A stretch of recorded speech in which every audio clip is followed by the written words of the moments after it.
माता जी, thank you.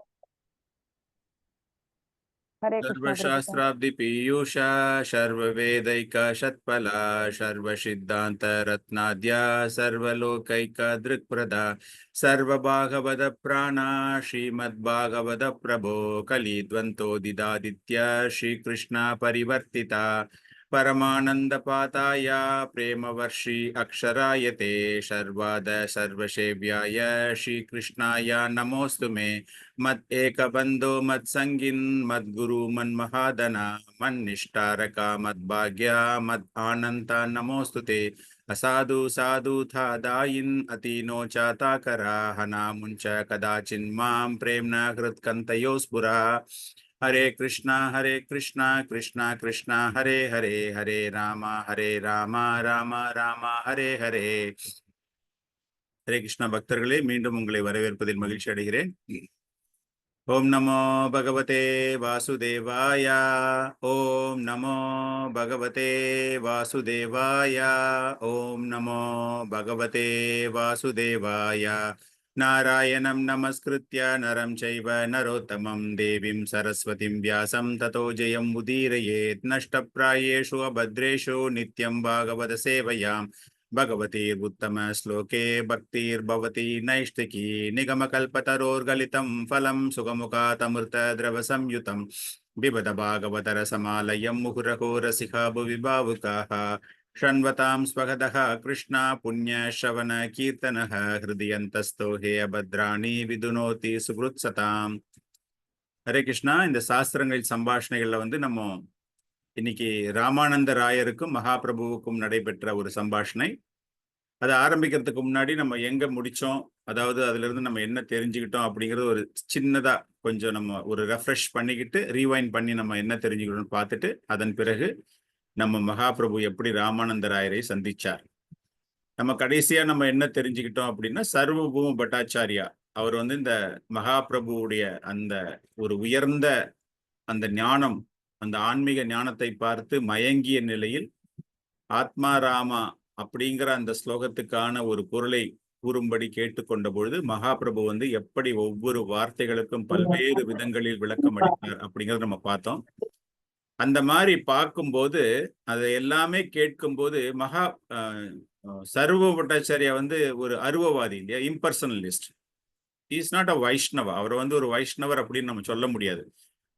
பக்தி பகவானுக்கு உடல் அளவில் யார் ஒருவர் பக்தி செய்கிறார்களோ, காரணம் என்னன்னா பகவானுக்கு ஒரு உடல் இருக்கிறது, உருவம் இருக்கிறது அப்படிங்கிறதை நம்பி அந்த உருவத்திற்கு சேவகம் செய்பவர்கள் தான் வைஷ்ணவர்கள். சோ அவர் அந்த வைஷ்ணவ ஸ்தானத்தில் இல்லை. ஆனால் அந்த ஆத்மாராமா அந்த ஸ்லோகத்தினுடைய பொருளை கேட்டு முழுக்க முழுக்க பகவானை பற்றிய ஒரு உன்னதமான அறிவு அவருக்கு தெரிந்த பிறகு அவர் ஒரு முழுமையான ஒரு வைஷ்ணவர் ஆகிறார். அப்படிங்கிறது ரொம்ப அழகா அந்த சைத்தன்ய பாகவத்துல, சைத்தன்ய சரிதாமிரத்துல ஒரு பர்டிகுலர் ஸ்லோகம், பட்டாச்சாரியாரே வைஷ்ணவத தேக்கி சர்வஜனா பிரபு கே ஜானிலா சாக்ஷாத் பிரஜேந்திர நந்தனா. அதாவது சர்வ பட்டாச்சாரியா ஒரு முழுமையாக ஒரு ஆன்மீக ஒரு பெரிய மறுமலர்ச்சி, வைஷ்ணவிசம் அப்படிங்கிறது அந்த வைஷ்ணவர்கள் உடைய தன்மையை ஒருவன் ஏற்றுக்கொள்கிறான் என்றாலே that is highest perfection of bhakti இல்லையா. சோ அப்படி பார்க்கும்பொழுது அங்க இருக்கிற எல்லாருக்குமே மகாபிரபு பரம புருஷர். அவர்தான் பகவான் கருணர், பகவான் கிருஷ்ணர், நந்த மகாராஜாவினுடைய மகன், சாக்ஷாத் பிரஜேந்திர நந்தனா. அவர் தான் இந்த மாதிரி ஒருத்தரை மாத்திருக்காரு அப்படிங்கிற எல்லாருக்கும் அதுல மறுக்க முடியாத ஒரு நம்பிக்கை. அந்த அளவிற்கு அந்த ஒரு லீலையால மக்கள் அனைவருமே மயங்கி அப்படியே அவரை பகவான் அப்படிங்கிற ஏத்துக்கிற ஒரு நிலை. காசி மிஸ்ரா, ஜெகநாத் பூரி, ஜெகநாத் பூரி அப்படின்னாலே காசி மிஸ்ரா, அங்க இருக்கிறவங்க எல்லாருமே அந்த அளவிற்கு அங்க உள்ள மக்கள் அனைவருமே பகவானினுடைய பாத கமலங்களில் தஞ்சம் புக துவங்கினார்கள். அதுதான் ரொம்ப அழகா கிருஷ்ணதாச கவிராஜ கோஸ்வாமி அவர்கள் இந்த இருவருக்கும் நடைபெற்ற ஒரு சம்வாதம், அதாவது அவர்களுடைய சம்பாஷணைகளை ரொம்ப ஒரு ஹையஸ்ட் குளோரிபிகேஷன் சொல்லுவோம் இல்லையா, அந்த மாதிரி ஏ மகாபிரபு லீலா சர்வ பூமம் இலன் இஹாயே ஸ்ரத்தா கொரி கொரையே ஷவனா ஞான கர்ம பாச ஹொய்தே ஹயா விமோச்சனா அச்சீரே மிலையே தான்றே சைத்தன்ய சரணா. ஸ்ரத்தையாக, ஸ்ரத்தா கரி கரையே ஷவனா, இந்த லீலை, இந்த சம்வாதத்தை எவன் ஒருவன் நம்பிக்கையோடு கேட்கிறார்களோ அவர்களுக்கு என்ன கிடைக்கும் அப்படின்னா, பகவான் சைத்தன்ய மகாபிரபுவுடைய கமலபாதங்களில் தஞ்சம் புகுவதற்கான ஒரு மிக உயர்ந்த ஒரு ஒரு பதவின்னு சொல்ல முடியாது, ஒரு மிக உயர்ந்த ஒரு அனுகூலம் கிடைக்கும். ஸ்ரத்தா கரி கரையே ஷவனா, இவங்க 2 பேரும் பேசின அந்த சம்வாதத்தை எவர் ஒருவர் அவ்வளவு ஆனந்தமாக கேட்டு ரசிக்கிறார்களோ அவர்களுக்கு நிச்சயமாக பகவானினுடைய கருணையும் கிருபையும் கிடைக்கும் அப்படிங்கிற மாதிரி அவர் முடிக்கிறார். ஸோ நம்ம எல்லாருமே இந்த சம்வாதத்தை கேட்டிருக்கோம். எப்படி ஒரு ஒரு அருவவாதி உருவவாதியாக மாறுகிறார் அப்படிங்கிற ஒரு மிக உயர்ந்த ஒரு தத்துவம். காரணம் என்ன அப்படின்னா, மனித ஜீவராசிகள் எல்லாருக்குமே என்ன தேவை என்றால் பகவானை முழுமையாக புரிந்து கொண்டு, அப்பதான் அந்த ஒரு தொடர்பு சம்பந்தம் சொல்றோம் இல்லையா, அந்த அந்த தொடர்பு எப்படி ஏற்படும் அப்படிங்கும்போது அவரை பற்றி தெரிந்து கொண்ட பிறகுதான் அந்த சம்பந்தம் நமக்கு கிடைக்கிறது. ஸோ இதுக்கப்புறமா மகாபிரபு தென்னிந்திய சுற்றுப்பயணம் செல்ல வேண்டும் அப்படிங்கிற ஒரு ஆசை அவருக்கு. அதை அவர் சொல்றார். அவர் சொல்லும்போது அப்போ உடனே நித்யானந்த பிரபு என்ன சொல்றாருன்னா, அது நிறைய லீலைகள் இருக்கு, நித்யானந்த பிரபு லீலைகள்லாம் இருக்கு, நம்மளுக்கு நேரம் இல்லை அப்படிங்கிறதால அதெல்லாம் நம்ம ஸ்கிப் பண்ணிட்டே போறோம். நம்ம அப்படி இருக்கும்போது அவருக்கு உதவியாளராக கிருஷ்ணதாசர் அப்படிங்கிற ஒருத்தரை அனுப்பி வைக்கிறார். மகாபிரபுக்கு துணையாக அவர் வருவார் அப்படின்னு. அந்த நேரத்துல உடனே சர்வம பிரபு என்ன சொல்றாரு அப்படின்னா, அவருக்கு ஒரு 4 செட் ஆஃப் செஃப்ரான் கிளாஸ், சன்னியாசி இல்லையா, அவரை போட்டுக்கிறதுக்காக அவருக்கு அந்த ட்ரெஸ். அப்பதான் முதன்முறையாக அவர் ராமானந்த ராயரை பற்றி மகாபிரபுவிடம் கூறுகிறார். அவர் கோதாவரி கரையில் இருக்கிறார். ராமானந்த ராயர் அப்படிங்கும்போது அவர் ஒரு சூத்திரர் அப்படிங்கும்போது அரசாங்க பணியில் இருப்பவர். எப்படி ரூப கோஸ்வாமி, சனாதன கோஸ்வாமி மகாபிரபுவை பார்க்கும் பொழுது அவர்கள் அந்த உசைன் ஷாவோட அந்த ராஜாங்கத்தில் ஒரு உயர்ந்த பதவியை வகித்துக் கொண்டிருந்தார்கள். சோ அவங்கள ஒரு கீழ்த்தரமான ஒரு மனிதர்களாக காண்பித்து கொண்டு வாயில ஒரு புல்ல வச்சுக்கிட்டு அவ்வளவு ஒரு பணிவோடு அவர்கள் மகாபிரபுவை அணுகினார்கள். சோ இங்க சர்வபௌம பட்டாச்சாரியா ஒரு மிக உயர்ந்த ஆன்மீகவாதி. ஓகே, இப்ப ஒரு வைஷ்ணவராக வந்திருக்கிறார். ஒரு மிக உயர்ந்த ஆன்மீக நிலையில் இருக்கக்கூடியவர். அவருக்கு அந்த அந்த ஏரியால ரொம்பவும் புகழ் வாய்ந்தவர். சோ அந்த அரசாங்கம் அவருக்கு ராமானந்த ராயர் ஒரு உயர்ந்த பதவியில் இருக்கிறார். Almost like a governor. அவர் கவர்னருடைய போஸ்ட்ல இருக்கார். So it is a materialistic position, ஒரு பௌதிக நிலைமை இல்லையா. அவரை தெரிஞ்சிருக்கு அப்படின்னா அப்ப சர்வபௌம பட்டாச்சாரியார் அவர் எதுக்காக தெரிஞ்சு வச்சிருக்காரு அப்படின்னு பார்க்கும்போது, அப்ப அவர்கிட்ட ஏதோ ஒரு குணம் இருக்கிறது இல்லையா. இவரை கவர்ந்து இழுக்கக்கூடிய அளவிற்கு ராமானந்த ராயரிடம் ஏதோ ஒரு குணம் இருக்கிறது. அதனாலதான் அவர் என்ன சொல்றாரு அப்படின்னா, நீங்க அவரை நீங்க நிச்சயமாக பார்க்கணும் அப்படிங்கிற ஒரு விண்ணப்பம் அவரிடம் வைக்கப்படுகிறது. சோ இதுதான் மகாபிரபுவுக்கு ராமானந்த ராயரை பற்றிய ஒரு முதல் ஒரு இன்ஃபர்மேஷன் அவருக்கு கிடைக்குது. நித்யானந்த பிரபு எல்லாருமே அவரோட நடந்து வராங்க. சைத்தன்ய மகாபிரபுவோட அத்தனை பேரும், அந்த சகாக்கள் அத்தனை பேருமே அந்த தென்னிந்திய சுற்றுப்பயணம் ஆரம்பிக்கும் பொழுது அலால்நாத் கோயில், நீங்க ஜெகநாத் புரி போயிருந்தீங்கன்னா உங்களுக்கு தெரிஞ்சிருக்கும். அலால்நாதர் அப்படிங்கிற அந்த அந்த ஆலயத்துலதான் மகாபிரபு ஜெகநாத் புரிக்கு வரும்பொழுது ஜெகநாதர் அந்த ஸ்நான யாத்திரை நேரத்தில் பகவானுடைய ஆலயம் மூடி இருக்கிறது, அதனால தரிசனம் தர முடியாது அப்படிங்கும்போது வருத்தப்பட்டு கொண்டிருக்கும் பொழுது அவருக்கு கூறப்படுகிறது, பகவான் அவருடைய இதயத்தில் பரமாத்மா இல்லையா, அவருக்கு சொல்றாரு, அலால்நாத்ல இருக்கக்கூடியவரும் ஜெகநாதரே தான் அப்படின்னு. அந்த கோயில் எவ்வளவு பேர் போயிருக்கீங்கன்னு தெரியல, ரொம்ப அற்புதமான ஒரு கோயில். அங்கு சென்று மகாபிரபு மனமுருகி பகவானை பிரார்த்தனை செய்த அந்த பாறாங்கல் இப்ப கூட இருக்கு. அந்த பாறாங்கல் அப்படியே அந்த அந்த ஒரு பிரேமை நிலை, அந்த பரவச நிலையில் அவர் உடலில் ஏற்பட்ட அந்த சூடு காரணமாக அந்த பாறாங்கல்லே உருகி அந்த மகாபிரபுவுடைய உடல் அப்படியே அதுல தெரியும் நம்மளுக்கு. அந்த இம்ப்ரெஷன் சொல்லுவாங்க இல்லையா, எப்படி ஒரு ஈரமான ஒரு களிமண்ல உங்க கையை வச்சுட்டு அது காஞ்சி போனோன்னு அந்த கையினுடைய அந்த இம்ப்ரெஷன் எப்படி இருக்குமோ அது போல அந்த பாறை உருகி மகாபிரபுவினுடைய அந்த உடல் அமைப்பு அந்த கோயிலுக்கு நீங்க போயிருந்தீங்கன்னா பார்க்கலாம். சோ இவங்க எல்லாருமே நடந்து அது வரைக்கும் வராங்க. எல்லாருமே வரும்போது மகாபிரபு கிருஷ்ணா கிருஷ்ணா கிருஷ்ணா கிருஷ்ணான்னு பகவானுடைய நாமத்தை ஜபித்து கொண்டே அங்க இருக்கிற எல்லாரும் அந்த கிராமங்கள் வழியாக போகும்போது அவ்வளவு கூட்டம், எல்லாருமே மகாபிரபுவோட நடந்து வந்துகிட்டே இருக்காங்க. சோ இது போல அவருடைய தென்னிந்திய சுற்றுப்பயணம் துவங்குகிறது. கடைசியா பாத்தீங்கன்னா அந்த கிருஷ்ணதாசர் அப்படிங்கிற அவர் மத்தரம் தான் அவர் கூடவே வந்துகிட்டு இருக்காரு. ஸோ அவர் எங்கெல்லாம் போகிறாரோ, எந்தெந்த கிராமங்களுக்கெல்லாம் இரவில் செல்கிறாரோ, இரவில் கிராமங்களை அணுகும் நேரத்தில் அவர் என்ன பண்ணுவார்னா அங்கேயே தங்கிடுவார். அங்கேயே தங்கிட்டு இந்த கிருஷ்ண உணர்வை பற்றி அனைவருக்கும் பேச ஆரம்பிப்பார். அவருடைய முகமே அப்படியே ஒரு பிரகாசிக்கக்கூடிய அப்படி ஒரு ஜுவாலை, ஒரு சூரியன் கதிர்கள் ஒரு இதுல படும்போது அப்படியே பிரகாசமாக ஒளி வீசுகிறதோ அது போல ஒவ்வொரு கிராமமும் செல்லும் பொழுது அவ்வளவு பேரும் அவர் வந்து சுத்தி சுத்தி கேட்டுக்கிட்டு அவர் பேசுறதெல்லாம் கேட்டுக்கிட்டு கிருஷ்ண நாமத்தை பற்றி அவர் கூறும்பொழுது அப்படியே ஆர்வமாக அனைவரும் அதை ஏற்றுக்கொண்டு, அதுபோல அனைத்து கிராமங்களிலும் அவர் சென்ற எல்லா கிராமங்களிலும் அவர் சொல்றார் இல்லையா, எங்கு போனாலும் எந்த கிராமத்தில் போனாலும் கிருஷ்ண நாமத்தை மட்டுமே நீ ஜபிக்க வேண்டும் சொல்றாருல அவரு. அந்த மாதிரி அவர் வந்து போன எல்லா இடத்துலயுமே கிருஷ்ண நாமத்தை ஜபித்து கொண்டு ஒவ்வொரு கிராமமாக சென்று கூர்மஸ்தானம் அப்படிங்கிற ஒரு இடத்துக்கு வர்றார். கடைசியாக அவர் அங்க ஒரு இடத்துக்கு வந்துட்டு, அதாவது வித்யாநகரம், கூர்மஸ்தானம், இதெல்லாம் நீங்க அந்த ஜெகநாதருடைய லீலைகள்ல நீங்க பார்த்திருந்தீங்கன்னா உங்களுக்கு நிறைய தெரியும், படிச்சிருப்பீங்க இந்த இடத்த பத்தி. இந்த கோதாவரி, அதாவது இந்த வித்யாநகரம், இங்கதான் வந்துட்டு they are going to meet யார, ராமானந்தராயரை அவர் பார்க்க போறார். ஸோ அந்த கோதாவரி கரையை பார்த்த உடனேயே மகாபிரபு அங்க வந்து ஒரு நரசிம்மருடைய ஆலயத்துக்கும் செல்கிறார். ஜியாத நிருசிம்ஹா அப்படின்னு ஒரு ஆலயம். அந்த நரசிம்மருடைய ஆலயத்திற்கு சென்று அங்க எல்லாமே செஞ்சு முடிச்சுட்டு பிரார்த்தனை எல்லாம் பண்ணி முடித்த பிறகு அவர் அந்த வித்யா நகரத்தை நோக்கி அங்க ஆல்மோஸ்ட் அவர் வந்தாச்சு. அந்த இடத்துல வந்து அப்ப தங்கிட்டு இருக்காரு. ஸோ இந்த நேரத்தில் தான் இந்த மத்திய லீலை அப்படிங்கிற அந்த 8வது அத்தியாயம் ராமானந்த ராயருக்கும் மகாபிரபுவுக்கும் நடைபெறக்கூடிய அந்த சம்பாஷணைகள் துவங்குகிறது.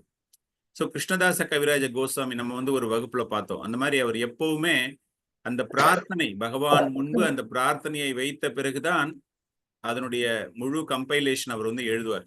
ஸோ அது போல இந்த முதல் 2 ஸ்லோகங்கள் நம்மளும் வந்து பகவானுடைய அந்த ஒரு புனிதமான ஒரு கருணையை நாம் பெற வேண்டும், பகவானுடைய ஒரு அனுகிரகம் நமக்கு கிடைக்கணும் அப்படின்னு சொல்லிட்டு இந்த ஸ்லோகத்தை நம்ம படிச்சுட்டு நம்ம அதை பத்தி நம்ம தெரிஞ்சுக்க ஆரம்பிக்கலாம். அந்த சம்பாஷணையில என்ன முக்கியத்துவம் இருக்கிறது அப்படின்னு.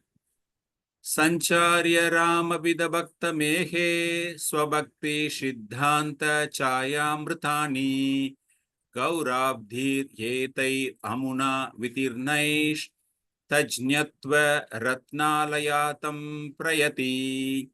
சஞ்சாரிய ராமபித பக்தமேகே ஸ்வபக்தி சித்தாந்த சாயாமிருதானி கௌராப்தீர் யதைர் அமுனா விதிர்நைஷ் தஜ்ஞத்வ ரத்னாலயதம் பிரயாதி. சஞ்சாரிய ராமபித பக்தமேகே ஸ்வபக்தி சித்தாந்த சாயாமிருதானி கௌராப்தீர் ஏதைர் அமுனா விதிர்நைஷ் தஜ்ஞத்வ ரத்னாலயதம் பிரயதி. படிங்கோ, யாராச்சும் படிக்கலாம். நான் அதை அனுப்பியிருக்கேன் உங்களுக்கு, வாட்ஸ்அப்ல அனுப்பியிருக்கேன். இந்த ஸ்லோகம் தமிழ்லயும் அமைச்சிருக்கேன், இங்கிலீஷ்லயும் அமைச்சிருக்கேன்.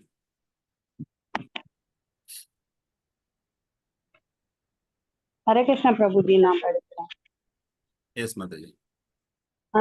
संचार्य राम पिता भक्त मेघे स्वभक्ति सिद्धांत सायामर्तानि गौराप्तीर यदैर अमुना विधि नैस् तज्ज्ञात्व रत्नालयदां प्रयाति.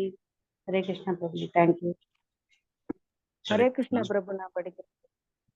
संचार्य रामपिद भक्त मेघे स्वभक्ति सिद्धांत सायामृतानि गौराप्तीर यदैर अमुना विधिर्नैस् तज्ज्ञात्व रत्नालयदां प्रयाति. हरे कृष्णा प्रभु, थैंक यू प्रभु. हरे कृष्णा, नाम படிக்கிறேன் Prabhuji. Pranams to all Vaishnavas and Vaishnavis. संचारिया रामपिद भक्त मेघे स्वभक्ति सिद्धांत सायंत्रम सायामृतानि गौराब्धीर एदे अमुना विधिर्नैस् तज्ज्ञात्व रत्नालयदां प्रयाति. हरे कृष्णा. நன்றி. ஹரே கிருஷ்ணா. சஞ்சாரிய ராமபிதா, அதாவது இங்க எந்த அளவுக்கு மகாபிரபுவுக்கும் ராமானந்த ராயருக்கும் அவரை அந்த புகழக்கூடிய ஒரு தன்மை, ராமானந்த ராயர்கிட்ட என்ன ஒரு குவாலிட்டிஸ் இருக்கு அப்படிங்கிறத வந்து நம்ம இந்த ஸ்லோகம் மூலமாக நாம் தெரிந்து கொள்ளலாம். சைத்தன்ய மகாபிரபு கௌரங்கர். கௌரங்கர் அப்படின்னாலே என்ன அப்படின்னா அந்த ஒரு ஆன்மீக சாகரம், ஆன்மீகத்தினுடைய சாகரம். அதாவது இஸ் த அல்டிமேட். அந்த பக்தி சித்தாந்தம் சொல்றோம் இல்லையா, அந்த பக்தி தத்துவம், பக்தி மார்க்கத்தினுடைய மகா சமுத்திர பெருங்கடல் அவர், அந்த மகாபிரபு. அவர் என்ன பண்றாரு அப்படின்னா, ராமானந்த ராயருக்கு சக்தி அளிக்கிறார், அதிகாரம் அளிக்கிறார். அதிகாரம் அப்படிங்கிறத விட அவர்கிட்ட வந்து அந்த எல்லா ஞானமும் கிடைக்க வேண்டும் அப்படிங்கிற ஒரு வரம் தரப்படுகிறது. வரம் என்றால் தட் எம்பவர்மெண்ட் சொல்றோம் இல்லையா, அந்த சக்தி தரப்படுகிறது அவருக்கு. அவருக்கு வந்து ஒண்ணுமே தெரியாது அப்படிங்கிற ஒரு ஆள்கிட்ட வந்து பகவான் மூலமாக அனைத்து விதமான அந்த கலைகளும் தரப்படுகிறது. அப்படின்னா அவர் எவ்வளவு ஞானம் பெறுகிறார் என்றால் அது பகவானினுடைய ஒரு கருணையினால் தான் அவர் பெறுகிறார். அதாவது அந்த பெருங்கடல், என்ன பெருங்கடல் அது? பக்தி சன்மார்க்கத்தினுடைய மகா சமுத்திரம். காரணம் என்ன அப்படின்னா, அவர் எல்லா விதமான லீலைகள், எல்லா விதமான ரசங்களையுமே வந்து அவர் வெளிப்படுத்தி இருக்கிறார். அந்த உச்ச நிலை பரவசம் அப்படிங்கிறது வந்து மகாபிரபு கிட்ட இருந்து தான் நம்மளால தெரிஞ்சுக்கவே முடிஞ்சது, நம்ம எல்லாராலையுமே. சோ அந்த பெருங்கடல் அவர் வந்து ராமானந்த ராயரை வந்து எப்படி ஒப்பிடப்படுகிறது அப்படின்னா, ஒரு மேக கூட்டமாக ஒப்பிடப்படுகிறது. ஒரு மேகம், மேகத்திலிருந்து என்ன வரும் என்றால் நீர் வரும் இல்லையா. மேகம் வந்து மேகத்திலிருந்து தான் மழை பெய்யும் பொழுது நீர் வருகிறது. அந்த மேகத்திற்கு நீரை தருவது யார் அப்படின்னா, அந்த மகா பெருங்கடல் தான் அதற்கு வந்து அந்த சக்தியை தருகிறது. That empowerment is given by Chaitanya Mahaprabhu. அந்த மேகத்தினுடைய நீர் மழையாக கீழே விழும்போது அது எங்க விழுது அப்படின்னா, மீண்டும் அந்த கடலில் தான் விழுகிறது.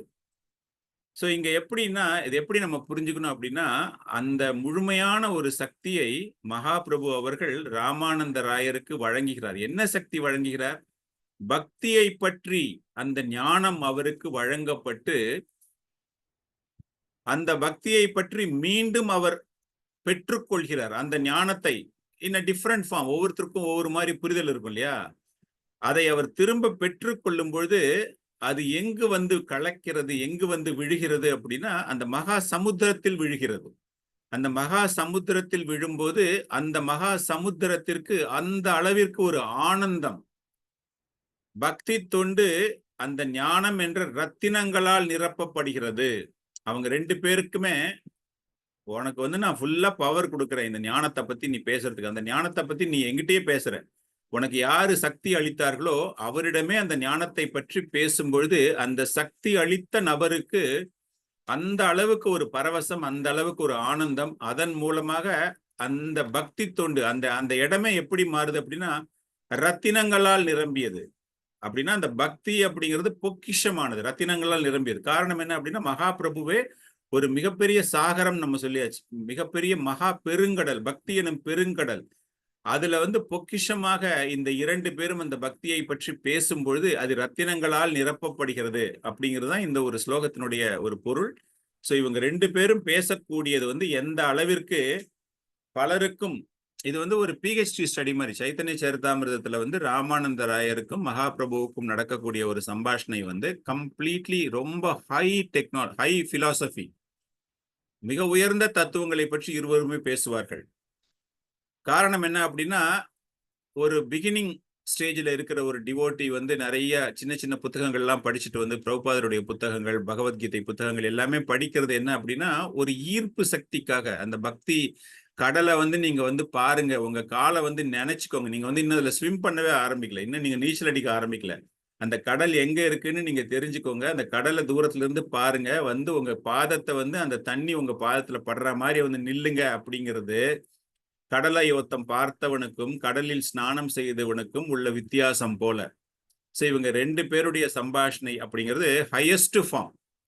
சோ நம்ம ஒரு சின்ன பிரார்த்தனை ஒண்ணு பண்ணலாம். ஜெய ஜெய ஸ்ரீ சைத்தன்ய ஜெய நித்யானந்தா ஜெய துவைத சந்திர ஜெய கௌர பக்த விருந்தா. சோ இவர்களுடைய ஒரு கருணையினால் நாம் இப்ப தெரிஞ்சுக்க போறோம். சோ மகாபிரபு என்ன ஆறாரு, அந்த மாதிரி அந்த வித்யாசாகர், அந்த கோதாவரி கரையை பார்த்தவுடன் அங்கு தங்கிவிட்டு போற இடம் எல்லாத்தையுமே அவர் வைஷ்ணவர்களாக மாற்றிக்கொண்டே இருக்கிறார். அந்த கோதாவரி கடலை பார்த்த, அந்த கோதாவரி நதியை பார்த்த போது பகவானுக்கு அங்க என்ன ஆயிடுது அப்படின்னா, யமுனை நதிக்கரையை பார்த்தது போல ஒரு ஞாபகம். பகவான் கிருஷ்ணராச்சு அவர் வந்து அந்த யமுனா நதிக்கரையில அதை பார்த்ததால அந்த அளவுக்கு அவருக்கு ஒரு பரவசம், பிருந்தாவன தாமத்திலேயே நான் போய் இருந்துட்டேனே அப்படின்னு சொல்லிட்டு அந்த அளவுக்கு ஒரு பரவசத்தில் வந்து அங்க அவர் நீராடுகிறார். அங்க எல்லாம் நீராடி முடித்த பிறகு அவர் என்ன பண்றாரு அப்படின்னா, அந்த இடத்துல இருந்து கொஞ்ச தூரம் நடந்து வந்துட்டு அமைதியாக ஒரு இடத்தில் அமர்ந்து கொண்டு பகவானுடைய நாமத்தை ஜபிக்க ஆரம்பிக்கிறார். கிருஷ்ணா கிருஷ்ணா கிருஷ்ணான்னு சொல்லிக்கிட்டே இருக்கும்போது, அப்போ வந்து அங்க அமக்களமான ஒரு சவுண்டு, ஒரு மங்களகரமான வாத்திய இசையோடு பெருந்திரளான கூட்டம் வந்து கொண்டிருக்கிறது. தூரத்துல இருந்து பார்க்கும்போது ஒரு பல்லக்கில் வந்து யாரோ ஒருவர் அமர்ந்து அவரை 4 பேர் அந்த பல்லக்கில் வச்சு தூக்கிட்டு அவரை சுற்றி மேலதாள முழக்கங்களோடு அந்த வாத்தியங்கள் மங்களமான ஒரு இசையோடு அங்க வந்து அவர் வரார். அவர் எதுக்கு வரார் அப்படின்னா குளிக்கிறதுக்கு வரார். அதுதான் இந்த ராமானந்த ராயர். சோ அந்த கவர்னர் அப்படிங்கிற அந்த பதவிக்கு ஏற்ற ஒரு அந்தஸ்து அவருக்கு அந்த அறிமுகத்திலேயே ரொம்ப அழகாக சைத்தன்ய சரிதாமிர்தத்தில் விளக்கப்பட்டிருக்கிறது.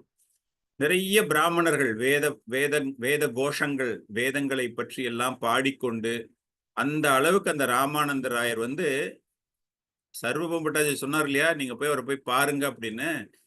அவர் எதற்காக பார்க்க சொல்றாரு அப்படின்னா, அந்த வேதங்கள் வேத நெறிமுறைகள் மீது அந்த அளவிற்கு நம்பிக்கை உடையவர் ராமானந்த ராயர். சூத்திரனாக பணியில் இருந்தாலும் கூட ராமானந்த ராயருக்கு வந்து அந்த வேதங்களின் மீது அந்த அளவுக்கு பரிபூர்ண ஒரு நம்பிக்கை. சோ அப்படி இருக்கும் பொழுது அவர் அங்க வரார். அந்த குளிச்சுட்டு அந்த வேத முழக்கங்கள் படி காலையில வந்து ஸ்நானம் பண்ணிட்டு போகணும். ஒரு பிராமணர்கள் வந்து எப்படி ஸ்நானம் செய்யும் போது வேத கோஷங்களோடு அவர்கள் செய்ய வேண்டுமோ அது போன்ற எல்லா விதமான சம்ஸ்காரங்களும் தெரிந்தவராக ராமானந்தராயர் அங்க குளிக்க வருகிறார். அதை பார்த்த உடனேவே அவருக்கு புரிஞ்சு போயிடுது. யாருக்கு? மகாபிரபுவுக்கு புரிந்து போய்விடுது, இங்க வரக்கூடிய ஆள் வந்து நிச்சயமாக இது ராமானந்த ராயராகத்தான் இருக்க வேண்டும் அப்படின்னு. இவருக்கு வந்து முதல்லயே சொல்லிட்டாங்க இல்லையா, சர்வபௌம பட்டாச்சார்ய வந்து சொல்லியிருக்காரு ராமானந்தராயரை போய் பாரு அப்படிங்கும்போது, சர்வபௌம பட்டாச்சார்ய சொல்றாருன்னா அது சாதாரண ஆளாக இருக்க முடியாது, அதனால நான் அவரை போய் பார்க்கணும் அப்படின்னு அவரு மனதில் ஒரு வாட் டு யூ சே, ஒரு கியூரியாசிட்டி, ஒரு ஈர்ப்பு, எப்போ நம்ம அவரை பார்க்க போறோம், எங்க இருப்பாரு, எப்படி கண்டுபிடிக்க போறோம் அப்படின்னு அந்த ஒரு பரவச நிலையில் அவர் மனது இருக்கும் பொழுது இந்த மாதிரி அவரை குளிக்க வராங்களே அப்படி அவர் மனசு வந்து அந்த சத்தத்தை கேட்டு அங்க பார்த்த உடனே அவர் மனசு அங்க ஓட ஆரம்பித்து விட்டது மகாபிரபுவிற்கு. அவர் இருப்பதோ நல்ல சற்று தொலைவில் அமர்ந்து கொண்டு அவரு பகவானினுடைய நாமத்தை உச்சரித்துக் கொண்டிருக்கிறார். ஆனா இந்த சப்தங்கள் எல்லாமே வரும்போது மனம் முதலில் சென்று விடுகிறது. அந்த இடத்துல அங்க போய் பார்க்கணும். மனதளவில் அவர் அப்படியே ஓடிட்டு போய் பக்கத்துல போய் நின்றுட்டு, ஓ இவர்தான் ராமானந்த ராயர் அப்படின்னு ஒரு மனசு எல்லாமே நினைக்க ஆரம்பிச்சிருது மகாபிரபுவுக்கு. இருந்தாலும் அமைதியாக அவர் அந்த இடத்திலேயே அமர்ந்து கொண்டே இருக்கிறார். பார்க்கலாம் என்னதான் நடக்குது அப்படின்னு பார்த்துட்டே இருக்கும்போது ராமானந்த ராயரும் அதே போல் அங்கு பார்த்து விடுகிறார். பார்த்த உடனேவே அவருக்கு தெரியுது இங்க யாரோ ஒரு சன்னியாசி. காரணம் என்னன்னா, அவர் தினம் அந்த இடத்துக்கு வர்றார் இல்லையா, தினம் அந்த இடத்துக்கு ஸ்நானம் பண்ண வரும்பொழுது அமைதியாக இருக்கக்கூடிய அந்த நதிக்கரையில வந்து இன்னைக்கு யாரோ ஒரு சன்னியாசி ஒருத்தர் இருக்காரு அப்படின்னு அந்த மரபுகள் மரியாதைகள் தெரிந்தவர் ராமானந்த ராயர். உடனே ஓ யாரோ ஒரு சன்னியாசி இருக்காங்களே அப்படின்னு சொல்லிட்டு அது கிட்ட வர வர வர அவருக்கு அப்படியே தெரியுது 1000 சூரியனினுடைய கதிர்கள் அப்படியே ஜொலிப்பது போல அந்த மகாபிரபுவினுடைய முகத்தில் உள்ள அந்த தேஜஸை பார்த்த உடனே, அதுவும் அந்த காவி உடை அணிந்து கொண்டு அவ்வளவு ஒரு அழகான ஒரு உருவம், கண்களோ பார்ப்பதற்கு தாமரை இதழ்கள் போல மகாபிரபுவினுடைய ஒரு அழகு அப்படின்னா அந்த மாதிரி ஒரு அழகை வந்து அவர் பார்க்கிறார். பார்த்த உடனேவே அவருக்கு தெரிந்து விடுகிறது இவர் வந்து ஒரு சாதாரணமான ஒரு மனிதர் கிடையாது. அந்த ஒரு ஆச்சரியம் அவரை பார்த்த உடனே அப்படியே சாஷ்டாங்கமாக தண்டவத் பிரணாம். தண்டம் என்றால் எப்படி ஒரு குச்சை நீங்க வந்து கீழே போட்டீங்களோ அது எந்த பக்கமும் வளையவே வளையாது, அப்படியே கீழே விழும், சாஷ்டாங்கமாக விழும். ஒரு இரும்பு கம்பியோ இல்லைன்னா ஒரு நல்ல ஒரு கட்டையோ நீங்க கீழே போட்டீங்கன்னா அப்படியே விழும். அது போல அப்படியே அப்படியே விழுந்து நமஸ்காரம் பண்ணுகிறார். சோ இங்குதான் அவர்கள் இருவருக்குமான அந்த சம்பாஷணையினுடைய முதல் பேச்சு இங்குதான் துவங்கிறது. மகாபிரபு அந்த இடத்துல அமைதியாக அமர்ந்து கொண்டு நாம ஜபத்தை ஜபித்துக் கொண்டிருக்கிறார். ராமானந்த ராயர் பல்லக்கில் இருந்து இறங்கி மகாபிரபுவை நோக்கி இந்த சந்நியாசிக்கு நாம் நமஸ்காரம் செய்ய வேண்டும் அப்படின்னு வர்றார். உதி பிரபு கஹே உதா கஹா கிருஷ்ணா கிருஷ்ணா தாரே ஆலிங்கிதா பிரபுரா ஹிருதயே சாத் கிருஷ்ணா.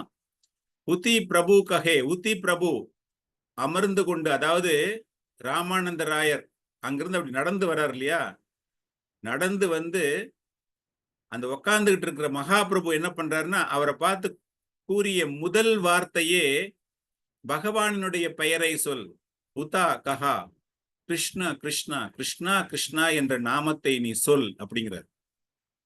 அப்படியே சொல்ல சொல்ல அவருக்கு வந்து அந்த அளவுக்கு ஒரு பரவசம் இருக்கிறது. அந்த பரவசத்தோடு அவர்கள் இருவருமே ஒருவரை ஒருவர் ஆலிங்கனம் செய்து கொள்கிறார்கள். சோ முதல்ல இங்க பேசுறது யாரு? பகவான் பேசுகிறார். உட்கார்ந்த நிலையில் ராமானந்தராயரை பார்த்து நீ யாரு அப்படிலாம் ஒண்ணுமே பேச்சே கிடையாது. காரணம் என்ன அப்படின்னா நம்ம அதிலேயே பார்த்தோம். மகாபிரபு நடந்து வரும்போது ஒவ்வொரு கிராமங்களில் செல்லும் போது கூட கிருஷ்ண கிருஷ்ண கிருஷ்ணன்னு தான் சொல்லிட்டு இருக்கிறார். சோ அவருடைய ஸ்மரணம் எப்பொழுதுமே பகவான் கிருஷ்ணரை பற்றித்தான் அப்படிங்கிறத நம்ம நல்லா புரிஞ்சுக்கணும். பார்த்த உடனே ஹலோ சார் நீங்க யாரு, எங்க இருந்திருக்கீங்க அப்படின்னு அந்த பௌதிக பேச்சே அங்க இடமே கிடையாது. அவருக்கு மனசுல தெரிஞ்சு போயிடுச்சு இது வந்துட்டு இருக்கிறது ராமானந்தராயருக்கு. ராமானந்தராயருக்கு வந்து இது ஒரு மிகப்பெரிய சன்னியாசி அப்படிங்கிற ஒரு தோரணை அவருக்கு லைட்டா ஒரு கெஸ் இருக்கு, அவருக்கு லைட்டா இருக்கு அவருக்கு. இருந்தாலும் மகாபிரபு அவருக்கு முதலில் பேசிய வார்த்தை உத்தா கஹா கிருஷ்ணா கிருஷ்ணா, பகவானுடைய பெயரை கூறிக்கொண்டே அவருடைய பெயரை சொல் அவருடைய பெயரை சொல் அப்படின்னு சொல்லிட்டு அவரை அப்படியே ஆலிங்கனம் செய்து கொள்கிறார். அதன் பிறகுதான் அவர்கள் பேசுகிறார்கள். அதாவது next type of discussion, first discussion with Mahaprabhu with Ramananda Rai is Krishna Krishna Krishna, நீ பகவானுடைய பெயரை சொல் அப்படின்னு சொல்லிட்டு ஆலிங்கனம் செய்கிறார். ததாபி புச்சிலே துமி ராய் ராமானந்தா, அப்புறம் தான் அவர் கேட்கிறாரு நீதான் ராமானந்த ராயரா. அப்ப கூட நீ யாருன்னு கேட்கல, அவருக்கு வந்து தெரிஞ்சு போச்சு, மகாபிரபுக்கு எல்லாமே தெரிஞ்சு போச்சு, நீதான் ராமானந்த ராயா அப்படிங்கிறதுக்காக ததாபி புச்சிலா. அதன் பிறகு அவர் கேட்கிறார். எதன் பிறகு? கிருஷ்ண கிருஷ்ணா என்று கூறு என்று உத்தரவிட்டு அவரை ஆலிங்கனம் செய்த பிறகு மகாபிரபு அவரை பார்த்து கூறுகிறார் நீதான் ராமானந்தராயரா. ராமானந்தராயர் இப்ப பதில் தரப்போறார். இதுதான் வந்து அபிஷியலா ரெண்டு பேரும் பேச ஆரம்பித்த டிஸ்கஷன், சம்பாஷணை அப்படின்னு நம்ம சொல்லும் போது அவர்கள் முதலில் பேசியது இதைத்தான். தேனோ கஹே சேஹனா தாஸ் சூத்ரமந்தா. அவர் எவ்வளவு பவ்யமா ஒரு பதில் சொல்றார் பாருங்க. தேனோ கஹே ஷே ஹனா தாச சூத்ரமந்தா. தேனோ கஹ means he is giving reply. அதற்கு பதில் சொல்கிறார். நான் தான் அந்த சூத்திரன், நான் தான் அந்த தாசன், நான் தான் அந்த what do you say சர்வெண்ட்டுக்கு தாசன். ஒரு சூத்திர சமுதாயத்தை சார்ந்தவன் நான், மிகவும் கீழ் நிலையில் இருக்கக்கூடியவன் நான், நான் தான் அந்த ராமானந்த ராயர் அப்படின்னு சொல்றாரு. ஸோ இரண்டு பேருக்குமே வந்து அந்த ஒரு அன்பு, ஒரு பணிவு, அந்த அளவுக்கு ஒரு ஹம்பிள்னஸ் எல்லாமே பார்த்த உடனே ரெண்டு பேரும் ஒருத்தரை ஒருத்தர் ஆலிங்கனம் செய்து கொண்டு அந்த பரவச நிலை, அந்த அந்த சிம்டம்ஸ் ஆஃப் பரவசம் நம்ம படிச்சிருக்கோம் இல்லையா, இரண்டு பேருக்குமே வந்து அப்படியே கை காலே ஆடாம, பெராலிட்டிக் அட்டாக் ஆச்சுன்னா கை கால் எப்படி சுவாதீனம் இல்லாம போயிடுமா, அந்த மாதிரி இருவருடைய கைகள் கால்கள் அப்படியே அங்கஹீனம் எல்லாமே அப்படியே ஸ்ட்ரக் ஆகி போயிடுது ரெண்டு பேருக்குமே. காரணம் என்ன அப்படின்னா அவங்க இரண்டு பேருமே மனதளவில் பகவான் கிருஷ்ணரையே நினைத்துக் கொண்டிருக்கிறார்கள். அந்த அளவிற்கு வந்து அந்த ஆத்மா இரண்டும் ஐக்கியமாய் விடுகிறது, கிருஷ்ணா கிருஷ்ணா கிருஷ்ணான்னு. சோ கண்களிலிருந்து நீர் வருகிறது, உடலில் இருந்து வியர்வை வருகிறது, உடல் எல்லாம் நடுங்குகிறது, அப்படியே ஒரு வறண்டு போன தண்ணி குடிக்காம நாக்கு வறண்டு போய் சொல்லணும் அந்த மாதிரி இருவருக்கும் வறண்டு போய் இருவரும் ஒருவரை ஒருவர் பார்த்து கண்களில் ஆனந்த கண்ணீரோடு, அதாவது அந்த சமுதாயத்தில் உள்ள 4வது ஆசிரமத்தில் இருக்கக்கூடிய ஒரு சூத்திரன் அப்படிங்கிற அந்த நிலையில இருக்கக்கூடியவங்க, அவரை சுத்தி வர்றவங்க எல்லாம் யாரு அப்படின்னா உயர் ரக பிராமணர்கள் வருகிறார்கள். காரணம் என்ன அப்படின்னா பிராமணர்களுக்கு வந்து எப்பொழுதுமே அனைவரையும் மேலோக்க வேண்டும் அப்படிங்கிறதான ஒரு கவர்னரா இருக்கார் இல்லையா. சோ அவருக்கு வந்து பணிவிடை செய்ய வேண்டும் அப்படிங்கிறதுக்காக அந்த பிராமணர்கள் எல்லாருமே வந்து ஆன்மீக பணிவிடை தான் செய்யும். அங்க வந்துட்டு துணி துவைச்சு போறது, குளிப்பாட்டி விடுறது அதெல்லாம் பண்ணவே இல்லை அவங்க எல்லாருமே. அந்த ஆன்மீகத்தில் அவர் முன்னேறுவதற்கு என்னென்னலாம் செய்ய முடியுமோ அதையெல்லாம் செய்து கொண்டிருக்கிறார்கள் அந்த பிராமணர்கள். சோ அப்படி இருக்கும்போது இருவருமே அந்த ஆலிங்கன நிலையில் கூட அவர்களுடைய வார்த்தைகள் என்ன வருகிறது என்றால் கிருஷ்ணா கிருஷ்ணா கிருஷ்ணா கிருஷ்ணா தான் வருகிறது. சோ இதை பார்த்த உடனே அந்த சுத்தி இருக்கிற பிராமணர்கள் அனைவருக்குமே ஒரு சூத்திரனை ஆலிங்கனம் செய்து கொண்டுள்ள ஒரு மிக உயர்ந்த ஒரு சன்னியாசிக்கு இது போன்ற ஒரு நிலை, அதாவது 4வது நிலையில் உள்ள ஒரு சூத்திரனை இருவருமே அப்படி பார்க்கும்போது அந்த பிராமணர்களுக்கு எல்லாமே வந்து ஒரு மாதிரி ஒரு ஆச்சரியத்தோடு அவங்க எல்லாருமே பாத்துக்கிறாங்க. அவங்க எல்லாருக்குமே தெரியும் ராமானந்த ராயா ஒரு மகா பண்டிதர். அந்த சன்னியாசியை தொட்ட பிறகு அவர் எப்படி நிச்சயமாக ஒரு பைத்தியக்காரனாக மாறிவிடுவார். மகா பண்டிதர் அப்படின்னா they know everything. அந்த அந்த சாஸ்திரங்கள், அந்த ஆன்மீகத்தில் உள்ள வேதங்கள் எல்லாமே அவருக்கு தெரிஞ்சிருக்கும் போது அந்த வேத விற்பனர், அந்த வேதத்திற்கு காரணமாக உள்ளவரையே நீங்க நேரில் பார்க்கும்பொழுது உங்களுக்கு வந்து அந்த அளவுக்கு ஒரு பரவசம், அந்த பரவசம் தான் இந்த எஸ்டாட்டிக் மேட்மேன், ஒரு பைத்தியக்காரத்தனமான அந்த மாதிரி ஒரு நிலைக்கு இங்கு ராமானந்தராயர் வருகிறார் அப்படின்னு அந்த பிராமணர்கள் எல்லாமே கூறுகிறார்கள். ஸோ மற்ற எல்லாரையுமே அங்க பாக்குறாரு. எல்லாரையும் பார்த்த உடனே மகாபிரபுக்கு தெரிஞ்சு போயிடுது, நம்மளை சுத்தி நிறைய பேர் இப்ப இருக்காங்க, நம்ம இந்த மாதிரி நேரத்துல வந்து நம்ம வந்து இந்த மாதிரி ஒரு எமோஷன்ஸை நம்ம வந்து காட்டக்கூடாது அப்படின்ட்டு அவர் என்ன பண்றாருன்னா கொஞ்சம் கொஞ்சமா கண்ட்ரோல் பண்ணிக்க ஆரம்பிக்கிறார். காரணம் என்னன்னா 2 பேரும் அந்த உச்ச நிலைக்கு சென்று கொண்டிருக்கிறார்கள். அந்த அந்த பக்தியினுடைய பரவச நிலையினுடைய உச்ச கட்டத்தை அடையக்கூடிய நிலையில் டக்குன்னு சுதாரிச்சுக்கிறார் மகாபிரபு. பார்த்துக்கிட்ட உடனே சரி சரி நம்மளை பார்த்து எல்லாருமே பார்க்கறாங்க, நம்ம வந்து இந்த நேரத்துல கொஞ்சம் அமைதியா இருக்கணும் அப்படின்னு அவரே கண்ட்ரோல் பண்ணிக்கிட்டு அவருடைய அந்த consciousness is regaining the consciousness, அந்த உச்ச நிலையிலிருந்து மீண்டும் ஒரு சாதாரண நிலைக்கு வந்து இருவரும் அங்கு அமர்ந்து கொள்கிறார்கள். அந்த மணல்லையே 2 பேரும் உட்காந்துக்கிறாங்க. அதை பார்த்துட்டு அப்ப மகாபிரபு பேசுறாரு விட்ட, சர்வபூம் பட்டாச்சாரியா கொகிலே துமாரா குணே துமாரா மிலிதே மோரே கரிலா யதனே. சர்வபூம் பட்டாச்சாரியா ககிலே தொமாரா குணே. சர்வபூம் பட்டாச்சாரியா கூறினார், உன்னுடைய குணங்களை பற்றியும் உன்னுடைய நல்ல அம்சங்களை பற்றியும் எனக்கு அவர் கூறினார். தொமாரே மிலிதே மோரே கரிலே யதனே. உன்னை பார்க்க வேண்டும் என்பதே என்னுடைய ஒரு முயற்சியாக இருந்தது. எப்படி வந்து ஒரு வைஷ்ணவரை பற்றி வேறொரு வைஷ்ணவர், இவர் வந்து வைஷ்ணவர் அப்படிங்கிறது அந்த நேரத்துல மகாபிரபுவுக்கு தெரியாது. ஆனால் சர்வபௌம பட்டாச்சாரியா ஒரு வைஷ்ணவ நிலைக்கு வந்தவர் வேறு ஒருவரை பற்றி கூறுகிறார் என்றால் நம்ம எல்லாருக்குமே வந்து ஒரு ஒரு ஒரு வாட் டு யூ சே, ஒரு ஒரு ஆச்சரியம். அவங்க எப்படியாச்சும் போய் பார்க்கணும், அவங்க எங்க இருக்கான்னு பார்க்கணும், அவங்க என்னெல்லாம் சேவை பண்றாங்க. நம்மளுக்குள்ளேயே நம்ம வந்து வேற ஒரு ஊருக்கு நம்ம போக போறோம் அப்படிங்கும்போது இந்த ஊர்ல இந்த டிவோட்டி இருக்காரு, இந்த வைஷ்ணவர் இருக்காரு, இந்த சேவா இருக்காரு அப்படின்னா நம்மளுக்கு ஒரு கியூரியாசிட்டி வரும். அவங்கள போய் நம்ம பார்க்கணும், அவங்களோட நம்ம தெரிஞ்சுக்கிட்டு அவங்களுடைய எக்ஸ்பர்டைஸ் அவங்க என்னெல்லாம் பண்றாங்க நம்ம தெரிஞ்சுக்கலாம் அப்படின்லாம் ஒரு ஆசை வரும் இல்லையா. அது போல மகாபிரபுக்கு வந்து பட்டாச்சாரியா கூறிய பிறகு அவர் அதான் இங்க சொல்றாரு, எனக்கு வந்து உன்னை பற்றி உன்னுடைய குணங்களை பற்றி தெரிந்து கொண்டேன். தொமாரே மிலிதே மோரே கரிலோ அத்தனை. அதுவே எனக்கு ஒரு பெரிய ஒரு அட்டெம்ப்டட் முயற்சி, அது ஒரு முயற்சியாக நான் இந்த பக்கம் வரேன், இந்த பக்கம் நான் போறேன், தென்னிந்திய சுற்றுப்பயணம் நான் போறேன் அப்படிங்கும்போது அவருடைய அஜெண்டா நிறைய அஜெண்டா இருக்காங்க என்னெல்லாம் பண்ணணும்னு. அப்படி இருக்கும்போது இந்த கோதாவரி கரை வரும்போது உன்னை எப்படியாவது நான் காண வேண்டும் என்ற ஒரு முயற்சியில் நான் இருக்கிறேன் அப்படிங்கிற மாதிரி சொல்றாரு மகாபிரபு. அதற்கு அவர் என்ன பதில் சொல்றாரு அப்படின்னா, ராயா கஹே, ராமானந்த ராய் சொல்றாரு, சர்வபௌம கொரே பிருத்திய ஞானா பரோக்ஷேக மோர்ஹிதே ஹயா ஷாவதானா. ரொம்ப உயர்ந்து பேசுறாரு சர்வ பட்டாச்சாரியா பத்தி. யாரு? ராமானந்த ராய்.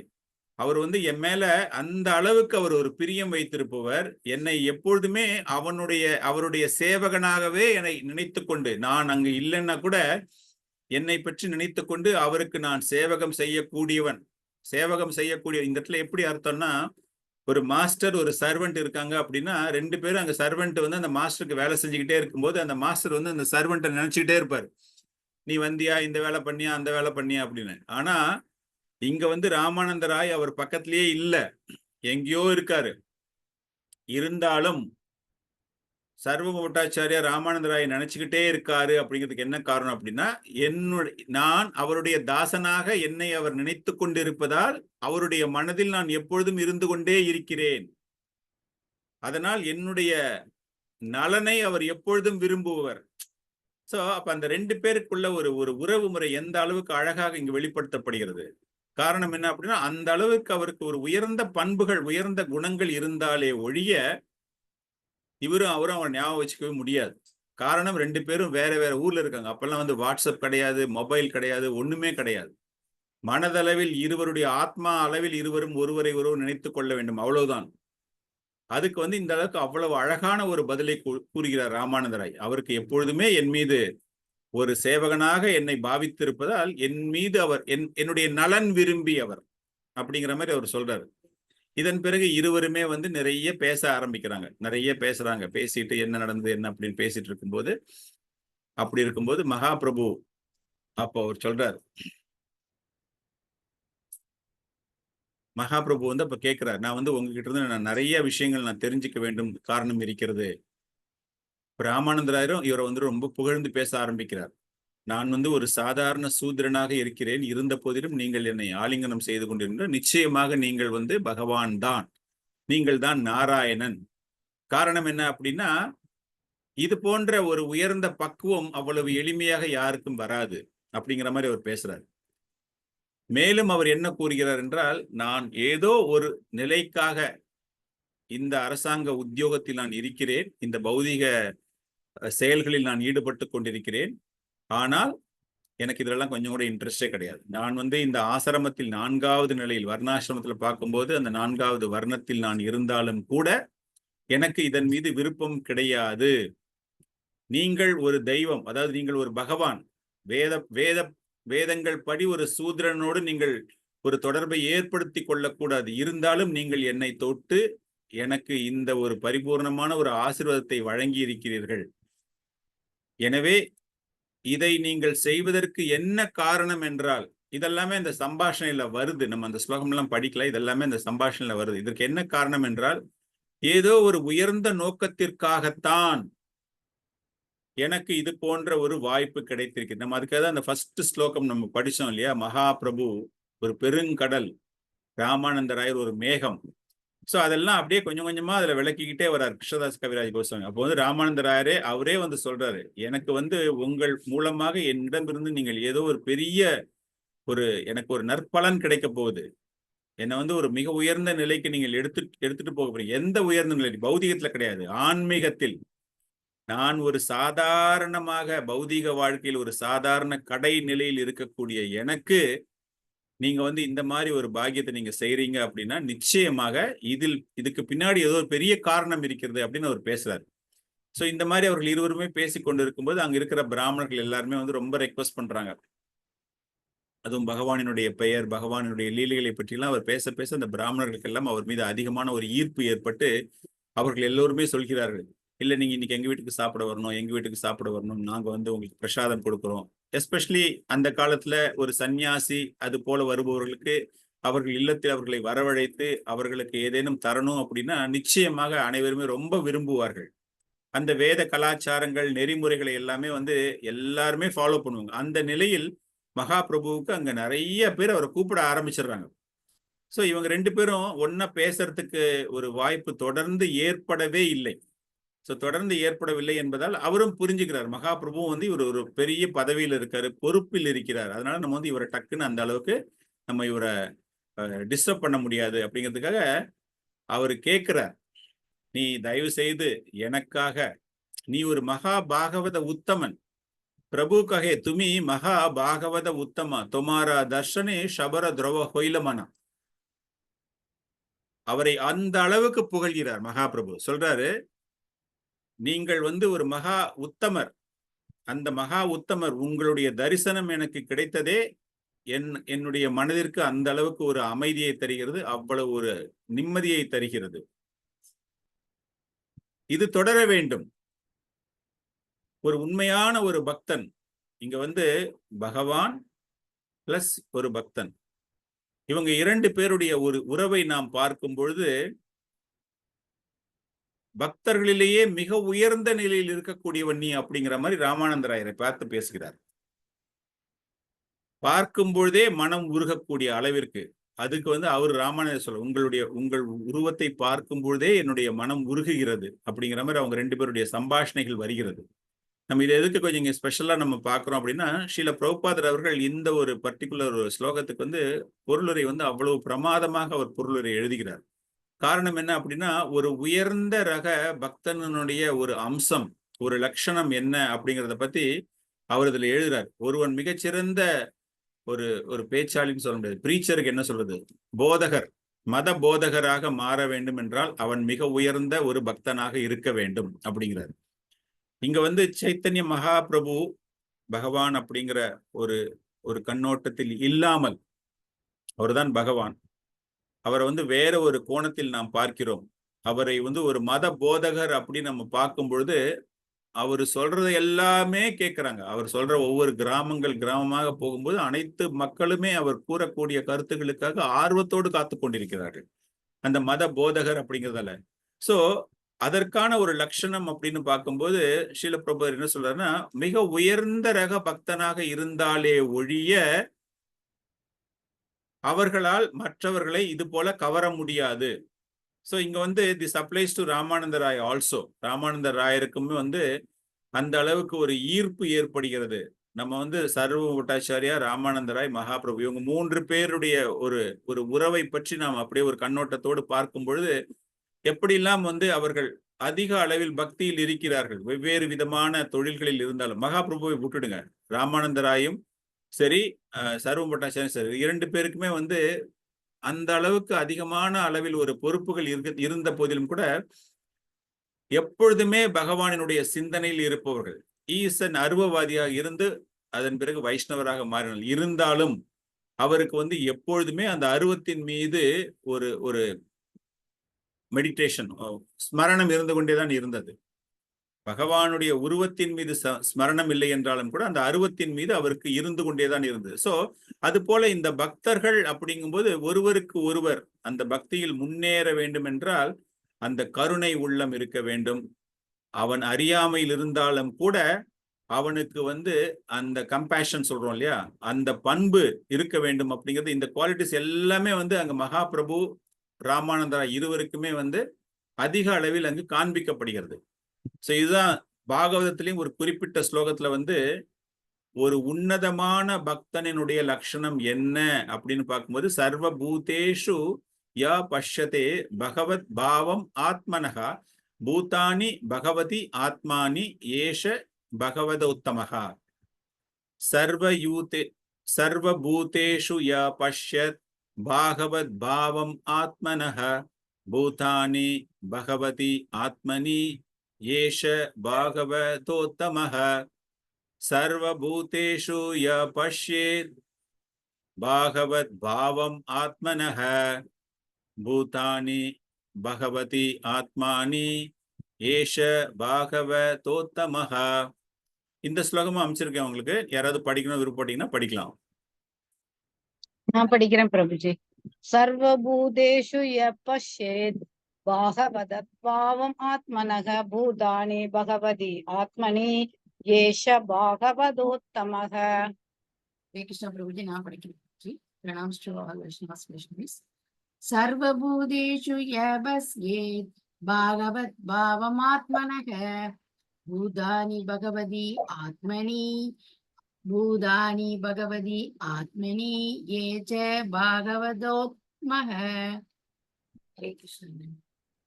ஹரே கிருஷ்ணா பிரபுஜி. நான் படிக்கும்போது சர்வபூதேஷு ய பஷ்யேத் பாகவத் பாவம் ஆத்மனஹ பூதானி பகவதி ஆத்மனி ஏஷ பாகவதோத்தமஹ. ஹரே கிருஷ்ணா. தேங்க்யூ. நான் படிக்கிறேன் மாதாஜி. சர்வபூதேஷு யாபஸ்யேத் பாகவத் பாவம் ஆத்மனஹ பூதானி பகவதி ஆத்மானி ஆத்மனி ஏஷ பாகவதோத்தமஹ. ஹரே கிருஷ்ணா. சர்வபூதேஷு ய பஷ்யேத் பகவத் பாவம் ஆத்மனஹ பகவத் பாவம் ஆத்மனஹ. அதாவது ஒரு உயர்ந்த நிலையில் உள்ள ஒரு உன்னதமான நிலையில் இருக்கக்கூடிய பக்தர்கள் அனைத்து ஜீவராசிகளையுமே பகவானினுடைய ஒரு அங்கமாக பார்ப்பவர்கள். ஆத்மனக பகவத் பாவம் ஆத்மனக, எல்லாமே பகவானுக்கு ஒரு அங்கம். சோ இது வந்து symptoms of a top most devotee, ஒரு உயர்ந்த நிலையில். இவங்க 2 பேரை பத்தி நான் பார்த்து கொண்டிருக்கேன். நான் சொன்ன மாதிரி சைத்தன்ய மகாபிரபு இந்த இடத்துல நம்ம கம்பேர் பண்ண முடியாது. பட் இருந்தாலும் அவரை ஒரு பக்தராக உயர்ந்த காரணம் அவர் தானே சொல்றாரு, நான் வந்து ஒரு தாசான தாசன் தானே அவர் மகாபிரபு எல்லா இடத்துலயுமே சொல்லுவாரு. பகவானுக்கு தொண்டு செய்யக்கூடிய பக்தனாகத்தான் தன்னை அவர் பாவித்துக் கொண்டிருக்கிறார். சோ அந்த மாதிரி பார்க்கும்பொழுது அவர்கள் கண்களில் தெரிவது அனைத்துமே பகவான் கிருஷ்ணர் தான். சைத்தன்ய மகாபிரபு எப்ப பார்த்தாலும் கிருஷ்ண கிருஷ்ண கிருஷ்ண கிருஷ்ணா. நம்ம இன்னைக்கே பார்த்தோம், ராமானந்தராயரை பார்த்த முதல் வார்த்தையே கிருஷ்ணா கிருஷ்ணான்னு சொல்லுன்ட்டு தான் அந்த 2 பேருடைய பேச்சே ஆரம்பிச்சது. சோ இதெல்லாமே வந்து ஒரு உயர்ந்த நிலையில் அட்வான்ஸ்டு டிவோட்டி நம்ம சொல்றோம். அந்த மாதிரி உயர்ந்த நிலையில் இருப்பவர்களுக்கு தன்னை சுற்றி உள்ள அனைத்துமே கிருஷ்ணராகத்தான் தெரியும். அவர்களுக்கு அந்த சிந்தனையில் தான் அவர்கள் இருப்பார்கள். சோ அப்படிங்கிறதுக்கு வந்து இதெல்லாம் ஒரு மிக உயர்ந்த ஒரு உதாரணமாக நாம் பார்க்கப்படுகிறது. சோ இந்த மாதிரி 2 பேருமே ஒருவர் பேசி கொண்டிருக்கிறார்கள், எல்லாமே செஞ்சுட்டு இருக்கும்போது அப்போ கடைசியா மகாபிரபு சொல்றாரு, அவருக்கு வந்து இன்னும் அவர்கிட்ட இருந்து நிறைய கேட்கணும் அப்படின்ற ஆசை. தொமாரா முகே கிருஷ்ண கதா சுனிதே ஹோய் மனா புனரப்பி போய் ஏனே தொமார தர்ஷனா. உன்னை நான் இங்க எதுக்காக பார்க்க வந்தேன் அப்படின்னா, உன்னுடைய மனதில் இருந்து பகவான், அதாவது அங்க வந்து பகவானை பற்றி, பகவான் கிருஷ்ணரை பற்றி உன் மூலமாக நான் அதிகமாக தெரிந்து கொள்ள வேண்டும் என்ற ஒரு விருப்பத்தின் காரணமாகத்தான் மீண்டும் உன்னை நான் தரிசிக்க விரும்புகிறேன். சோ இதுவரைக்கும் நம்ம பார்த்தது வந்து பார்த்தாச்சு, பேசியாச்சு, எல்லாம் செஞ்சாச்சு. அடுத்த வாட்டி நான் உன்னை பார்க்கும்போது உன்னுடைய அந்த திருவாயிலிருந்து பகவானை பற்றி நான் தெரிந்து கொள்ள வேண்டும். தொமாரா முகே கிருஷ்ண கதா சுனிதே ஹோய் மனா புனரப்பி போய் புனரப்பி மீண்டும் உன்னை நான் சந்திக்கும் போது ஏனே தொமார தர்ஷன உன்னை மீண்டும் தரிசிக்கும் பொழுது தொமாரா முகே உன்னுடைய வாயிலிருந்து கதா சுனிதே கிருஷ்ண கதா சுனிதே ஹோய் மனா என்னுடைய மனம் கிருஷ்ணருடைய கதையை கேட்பதற்கு, உன்னுடைய வாயிலிருந்து வரக்கூடிய கிருஷ்ணருடைய கதையை கேட்பதற்கு என் மனம் நாட்டமாக இருக்கிறது. சோ இதுதான் வந்து கடைசியாக மகாபிரபு அவர்கிட்ட கேட்கிறார். அடுத்த வாட்டி நம்ம பார்க்கும்போது நிச்சயமாக நாம் இதை பற்றித்தான் பேச வேண்டும் அப்படிங்கிறார். சோ எனக்கு தெரியல, டைம் இன்னைக்கு பத்தாதுன்னு நினைக்கிறேன். நம்ம வந்து நெக்ஸ்ட் கிளாஸ்ல தான் வந்து ஆக்சுவல் டிஸ்கஷன் நம்ம வந்து தெரிஞ்சுக்க போறோம். மகாபிரபு கேட்கக்கூடிய முதல் கேள்வி அங்க என்ன கண்டார்னா, பிரபு கஹே படா ஸ்லோகா ஷாத்யேர நிர்ணயா. மகாபிரபு வந்து ராமானந்தராயிட்ட கேட்கக்கூடிய முதல் கேள்வி, ஆக்சுவல் டிஸ்கஷன் இங்கதான் ஸ்டார்டிங். நம்ம இதுக்கு முன்னாடி பார்த்தது எல்லாமே ஒரு இன்ட்ரோடக்டரி டாக் மாதிரி, அறிமுக படலங்கள், அறிமுக சம்பாஷணைகளை நம்ம பார்த்தோம். இங்க தொமாரா முகே கிருஷ்ண கதா சுனிதே ஹோய் மனா, நான் வந்து உன்னுடைய முகத்தில், உன்னுடைய வாயிலிருந்து பகவான் கிருஷ்ணரை பற்றி நான் கேட்க விரும்புகிறேன் அப்படின்னு சொன்னதுக்கு பிறகு ஒரு 2 நாள் பொறுத்து மகாபிரபுவும் ராமானந்தராயரும் மீண்டும் சந்திக்கிறார்கள். அந்த சந்திப்புக்கு முன்னாடி இந்த மாதிரி சொன்ன உடனே ராமானந்தராய் சொல்றாரு, நான் ஒரு தாழ்த்தப்பட்ட ஆத்மா, என்னுடைய சிறிய விருப்பம் நீங்கள் தயவு செய்து இங்கு ஒரு 5 நாளோ இல்லைன்னா 1 வாரமோ நீங்க தங்கி இருங்க. தங்கி இருந்தீங்கன்னா நம்ம மீண்டும் நமக்கு ஒரு சந்தர்ப்பம் கிடைக்கும் அப்படின்னு ஒரு வேண்டுதல் விடுக்க மகாபிரபு அங்கு தங்குகிறார். அந்த டியூரேஷன்ல தான் வந்து இந்த டிஸ்கஷன் இது வந்து ஆரம்பிக்க போகுது. ஸோ இருவருமே மீண்டும் ஒருவரை ஒருவர் சந்தித்துக் கொள்ளும் பொழுது exclusively they are talking about பக்தியை பற்றி பேசுகிறார்கள். அந்த பக்தியில் எது உன்னதமான பக்தி அப்படிங்கிறது தெரிஞ்சுக்கணுங்கிறதுக்காக தான் பிரபு கஹே படா ஸ்லோகா ஷாத்யேரா நிர்ணயா, சாஸ்திரங்களில் கூறப்பட்டுள்ள ஸ்லோகங்களை மையமாக வைத்து எனக்கு ரெஃபரன்ஸ் கொடுங்கிறாரு. நீயா உன்னுடைய செல்ஃப் ரியலைசேஷன்லாம் எனக்கு வேண்டாம், you give me a reference.